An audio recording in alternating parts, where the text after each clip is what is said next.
Get full episodes of The Damage Report as a podcast on iTunes and Android, and you can watch the live show every weekday on YouTube TV.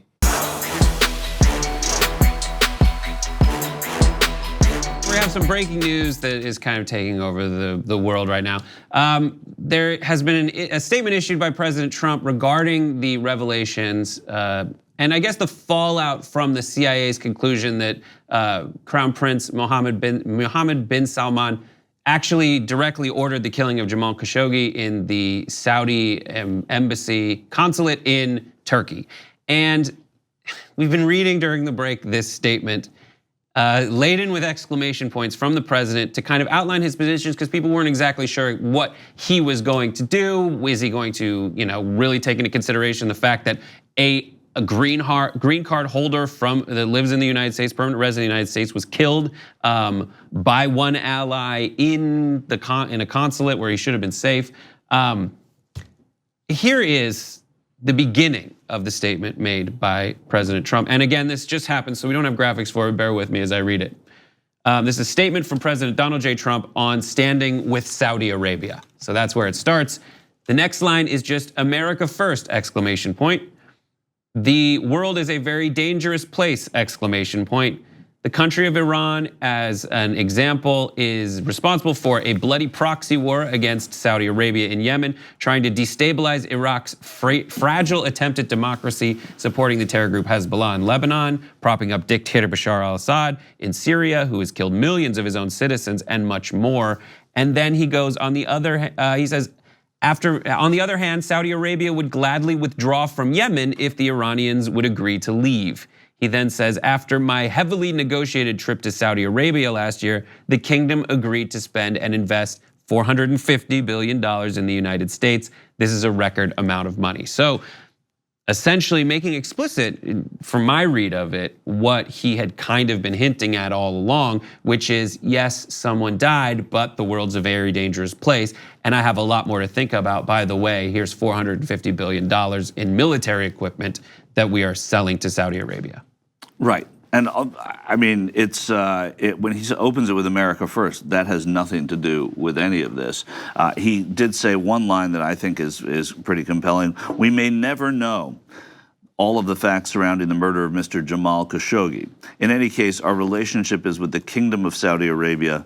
They have been a great ally.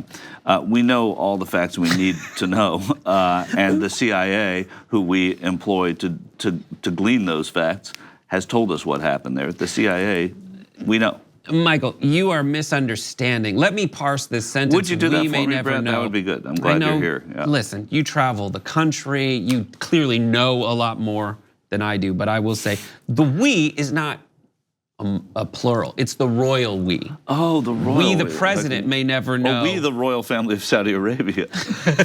Right, yes. And the reason we, the president and all his subjects will never know is because he refuses to learn those things.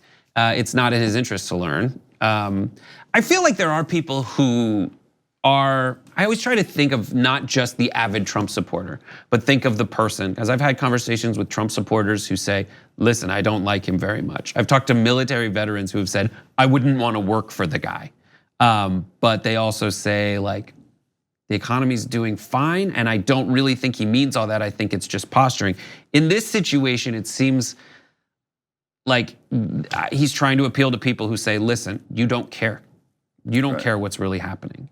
What is he gonna do, stand up for a journalist that works for the Washington Post in their minds? He goes after the Washington Post all the time. Yeah. And the more he's gonna counter your freedom of the press with freedom of speech, just like the canned alt-right version of his freedom of speech, and then go on to say, yeah, I'm creating jobs for you. And then he mentions not just the $45 billion, but he says hundreds of thousands, or however much it was, $450 billion, but also the hundreds of thousands of jobs that he's going to create. Right. But what should people take from this? I think that they should take exactly what is, it's so plainly obvious, except to the people that support him, what is going on here. And it is complete transparency on Saudi Arabia and our relationship with Saudi Arabia. The well-chronicled and historical didn't start with Donald Trump. clearly not going to end with Donald Trump. But the way that he frames this, and those people that you are talking about, that we've all met many of, who say they support Trump, but I wish he wouldn't tweet, or I really don't like the way, I wouldn't want to work for him as your friend. Those are, listen, Hillary Clinton said one of the most politically tone-deaf and truest things when she called them deplorables. It was a stupid thing to do if you're running for president, but it's exactly right. It is deplorable. It's selfish, but I definitely get it. It's a political calculation where, for better or for worse, but this is the murder of an American in an embassy, a foreign embassy, and to just look the other way, which is what this statement seems to imply he's doing. That's impossible to do if you're the president. It should be impossible. What's the right solution? Well, the right solution would be to pursue this, and congressional committees will do it, but to pursue it in the proper way as you would pursue anything in the precedent that American politics dictates, and then punish the people that did this. Right. And not just coddle to them because they happen to be a rare ally in a dysfunctional part of the world. And that's the issue for me, is this seems like Saudi Arabia knowing they can act with impunity, because they have us by the short and curlies, to put it in something that I'm pretty sure the president would probably say. Right. Is they just look at us and say, oh, what are you gonna do?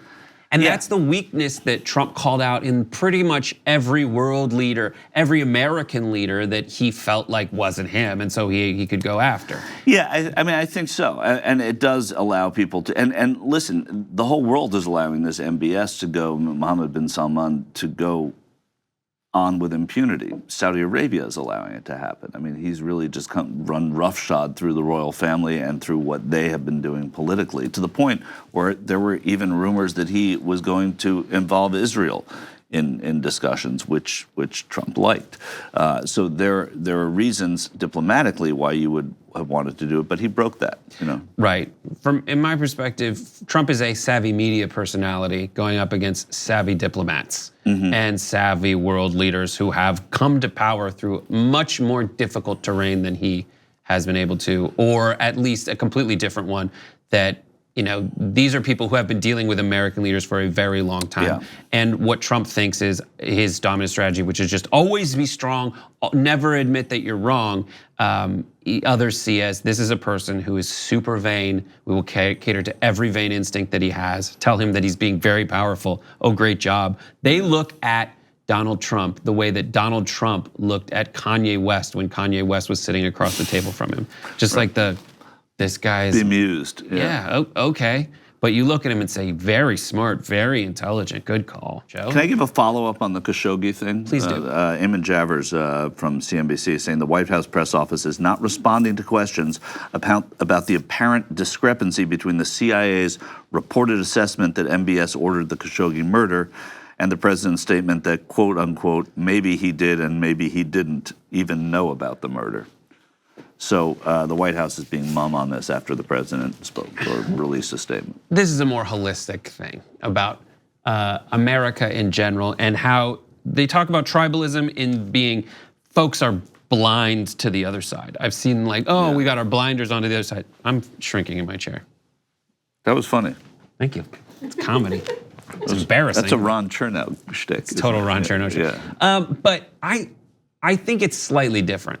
I think everyone knows exactly what's going on. No one's blind to it. It's just they're accepting it at a rate that they never accepted it before. No, I think it's like what Trump does. He knows. Oh, Trump is ignorant to all, but he knows. He just has decided that the only way through this is to refuse to admit certain things to the other side. But that's part of the accept. But there are people that accept that in a leader that have never accepted that before. But it seems like it's following by example. There's no way that everyone can be like, listen, I believe him. I see Emma at these things. Emma, if you don't watch Emma Vigeland, for her Rebel HQ videos, go to these Trump rallies and see people that look her in the eye and say, I believe Trump for every hypocrisy and inconsistency. I think they just would rather die than admit that he's an idiot. Right. Well, I think so too, but I think that they believe, people believe what they want to believe to a degree, and that's part of tribalism.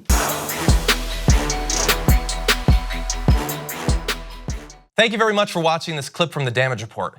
If you liked it, don't forget to subscribe to this channel and ring the bell on YouTube to get notifications of our new videos. And of course, you can catch the full Damage Report live every weekday at 1 p.m. Eastern, 10 a.m. Pacific on TYT Network on YouTube TV.